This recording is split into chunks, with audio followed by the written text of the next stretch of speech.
kadang anak-anak ini kan berubah jam tidurnya pun berubah Pak. Kalau selama masa pandemi mereka lebih senang mengerjakan tugas, melakukan segala sesuatunya di malam hari, habis subuh mungkin tidur lagi gitu ya. Nah ini adalah sebuah tantangan begitu ya.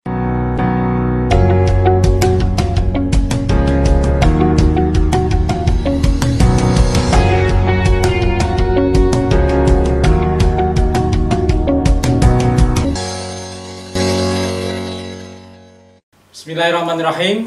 Assalamualaikum warahmatullahi wabarakatuh. Waalaikumsalam. Para pemirsa Alisam TV dimanapun berada yang berbahagia, pada kesempatan kali ini kita akan bincang-bincang dengan emak-emak. Telah hadir di studio Alisam TV. Beliau adalah Ibu Dr. Kusrini. Assalamualaikum Bu Kusrini. Waalaikumsalam. Ya. Oke, terima kasih sekali Bu Kusrini telah hadir di studio Alisam TV. Semoga pada kesempatan bincang-bincang ini kita nanti bisa mengambil hikmah dan manfaatnya. Beliau juga seorang pengajar di Amikom University di Yogyakarta dan beliau juga menjabat ketua S2 di Amikom Yogyakarta. Baiklah, langsung saja pada kesempatan yang berbahagia ini kita akan bincang-bincang ya. Ini tadi emak-emak ya. Jadi begini Bu Kusrini, jadi di masa pandemik ini ya tentunya banyak sekali yang bisa juga diambil hikmahnya, terutama untuk ibu-ibu juga, bapak-bapak ya, orang tua yang mendampingi putra-putrinya. Ya, jadi bagaimana Bu cara mengoptimalkan pendidikan anak ini selama pandemi ini? Oke, baik. Mungkin saya cerita curhat nih ya, jadinya. Gak apa-apa. Baik, saya itu mengajar dari S2, S1 ya, kemudian SMA, SMP, SD gitu Pak. Karena di Amikom ini saya ngajar di Pasca ya, kemudian juga diminta bantuannya untuk ngajar di S1 juga. Lalu di sekolah itu saya punya 3 anak, yang besar itu kelas 3 SMA, yang kelas 12, kemudian yang tengah itu kelas 9 atau 3 SMP, yang kecil kelas 3 SD. Jadi semuanya kelas 3. Ya ini adalah sebuah pengalaman yang luar biasa ketika kita harus WFH ini Pak ya, work from home, ngajarnya dari rumah sambil ngajarin anaknya juga gitu kan. Jadi kena ya, ngajarin orang juga kena, ngajarin putra-putrinya sendiri juga kena. Nah ini yang menarik adalah anak saya itu sampai bilang udah hafal apa yang mau Bunda omongin ini, sudah hafal ya, karena saya ngajar ada yang data mining, ada decision support system, sampai anak-anak saya menirukan gaya saya. Klasifikasi itu ditirukan sama mereka, artinya mereka paham tentang itu begitu ya. Nah ini adalah satu hal yang harus disyukuri sebenarnya, karena saya bisa dekat dengan mereka ya. Kalau selama ini saya kerja dari pagi sampai sore, kadang sampai malam, waktu untuk bersama anak-anak ini memang sangat kurang Pak. Nah tapi dengan pandemi ini dipaksa saya harus pulang ke rumah, anak-anak juga ada di rumah, kami bersama-sama di sana begitu ya. Nah ini adalah satu hal yang harus kami syukuri. Dan dari proses ini, kalau saya ngajar itu Pak, kan saya ruangan tamu saya sulap jadi ruang mengajar begitu. Anak-anak suka melihat di belakang, jadi mereka juga berada di ruang tamu begitu. Mereka lihat. Jadi ngikutin apa yang juga disampaikan ibunya ke mahasiswa gitu ya. Betul. Dan yang menarik adalah mereka bertanya begini, Bunda, kok bisa sih Bunda itu nyuruh mahasiswanya mengerjakan itu dan mereka mau? Dan online gitu. Jadi kebetulan kan model pembelajaran kalau di tempat kita itu banyak presentasi, kemudian mahasiswa diarahkan membuat karya begitu kan. Materi itu selesai setengah semester, kemudian setengah semester berikutnya project, sehingga ini lebih banyak mereka presentasi, saya memberikan masukan begitu. Anak saya komentarnya begitu, kok bisa ya mereka mau menyiapkan itu, produk mereka bagus, untuk membuat itu pasti mereka harus belajar banyak, harus membaca banyak, harus melakukan sesuatu gitu. Mereka merasa amazing gitu Pak, kok bisa kita menggerakkan mahasiswa itu untuk melakukan itu gitu. Putranya bingung, kok bisa ya? Nah ini di sini nih menurut saya adalah kesempatan untuk memasukkan pendidikan karakter. Jadi bagaimana kalau kita ingin sukses itu harus sungguh-sungguh. Saya ceritakan kenapa toh mahasiswa itu kok mau mengerjakan, karena di awal perkuliahan kita sudah menyampaikan ini kontrak belajar, kita mau jadi seperti apa, apakah kita hanya mau main-main saja atau mereka mau mendapatkan sesuatu ya, bahkan lebih dari yang sekedar capaian mempelajari yang ditetapkan. Nah, kalau kita sudah sepakat, sudah kontrak, mahasiswa serius, saya serius, maka kita bisa melalui proses itu dengan baik. Nah, anak-anak itu tahu bahwa oh itu ya, mahasiswa itu bertanggung jawab terhadap apa yang sudah dipercayakan oleh dosennya, begitu. Jadi ini kan kalau anak-anak agak beda ya, Bu. Gimana cara mensikapi anak-anak ke gurunya? Ini kan jembatannya kan pasti orang tua gitu ya.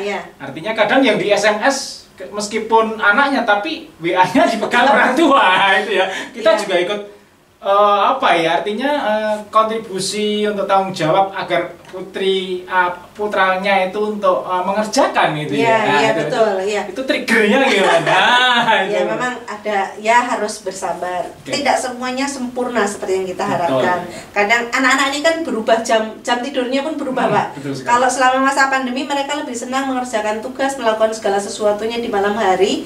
Habis subuh mungkin tidur lagi gitu ya. Nah ini adalah sebuah tantangan begitu ya. Sampai pernah sekolah mungkin saya sedang mengisi seminar, gurunya telepon gitu, Bu, ini putranya mana kok nggak join? Anaknya masih tidur karena habis subuh tidur lagi begitu. Nah ini juga menjadi sebuah tantangan tersendiri ya. Jadi orang tua yang tadinya mungkin saya tidak peduli begitu, anak saya kegiatannya apa saya tidak tahu, tetapi ketika ini di rumah jadi akhirnya tahu, oh ya, saya harus bertanggung jawab. Ini pembelajaran untuk orang tuanya juga. Saya harus membangunin anaknya. Saya harus bagaimana menyiapkan anak saya supaya besok pagi itu bisa mengikuti pembelajaran. Gitu. Cuma saya ini Pak, kalau yang anak saya yang kecil kan sebelum pandemi ini memang tidak saya berikan HP ya. Jadi yang namanya anak kecil takut disalahgunakan begitu.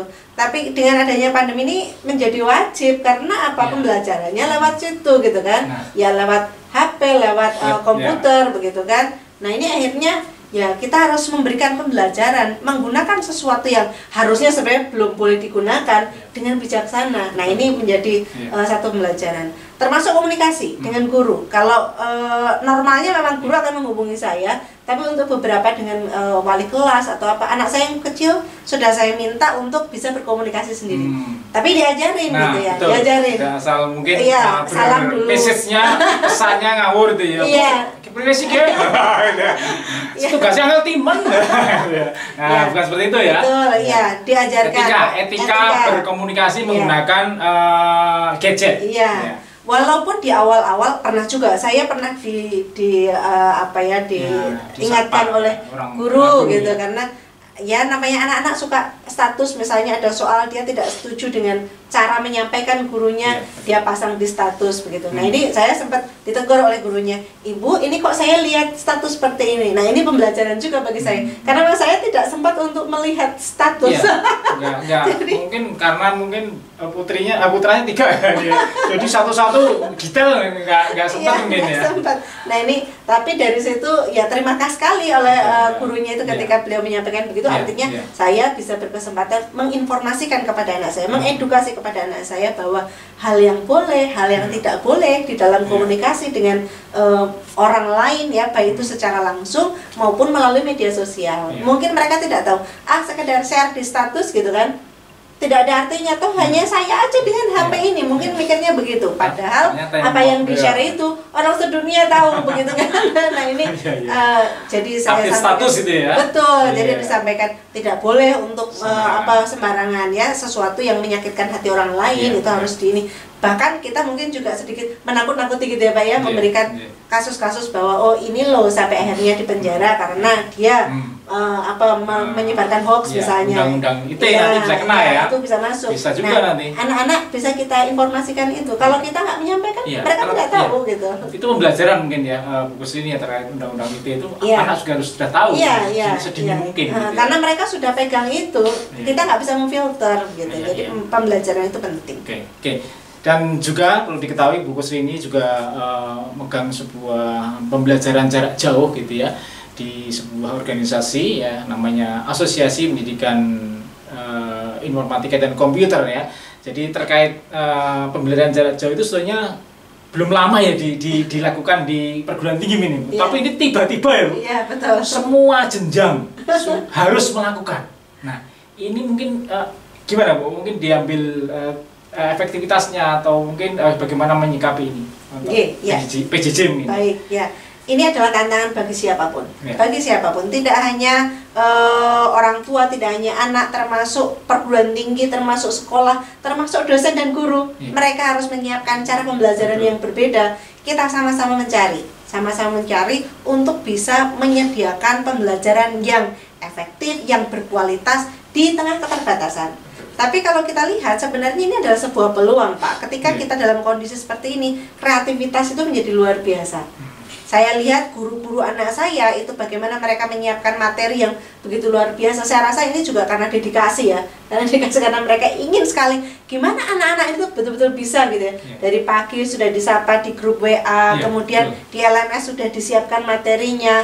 Mereka juga dengan tekun melakukan ngoreksi itu, Pak. Jadi evaluasinya dilakukan, nanti malam hari itu mereka akan menyampaikan reportnya ke orang tua ya. Mungkin anak saya ada yang kelewat begitu, disampaikan di Japri begitu ya. Ibu, ini ada tugas yang belum diselesaikan. Ini artinya mereka betul-betul melihat itu begitu. Engagementnya tinggi gitu ya. Betul, untuk bagaimana hadir di siswa gitu ya. Meskipun mungkin dengan daring ini ya. Ya, walaupun ada satu hal yang mungkin agak-agak kurang, itu adalah terkait dengan hubungan sosial. Kadang kalau pembelajaran saja insya Allah bisa ya, pembelajaran dengan menyiapkan video, menyiapkan materi, kemudian nanti juga ada tatap muka online dan sebagainya. Saya rasa masih bisa diatasi untuk materi, insya Allah bisa. Tapi yang sulit ini adalah hubungan pertemanan, hubungan sosial, itu yang masih menjadi tantangan ya.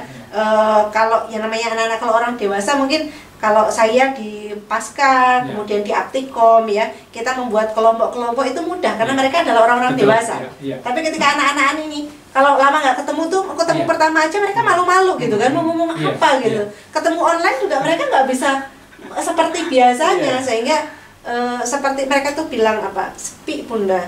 Jadi saya ngerti, hidup ini kayak sepi, nggak punya teman begitu. Nah itu yang suatu tantangan bagi kita ya. Sementara kalau kita mau membiarkan mereka keluar berinteraksi seperti biasa juga khawatir. Masih belum jadi karena masih sekolah di rumah atau ngatur di rumah. Oke, jadi memang tantangan di masa pandemi ini khususnya di bidang pembelajaran, proses belajar mengajar ya, baik di semua jenjang yang tadi disampaikan oleh Bu Srini, semuanya daring, semuanya terus untuk berproses dan belajar. Nah ini yang menarik sekali, artinya penetrasi melek IT ini ya. Ini mungkin masih terus di ini ya, baik itu dosennya atau guru mungkin kalau di sekolah ya, pemerintah semua.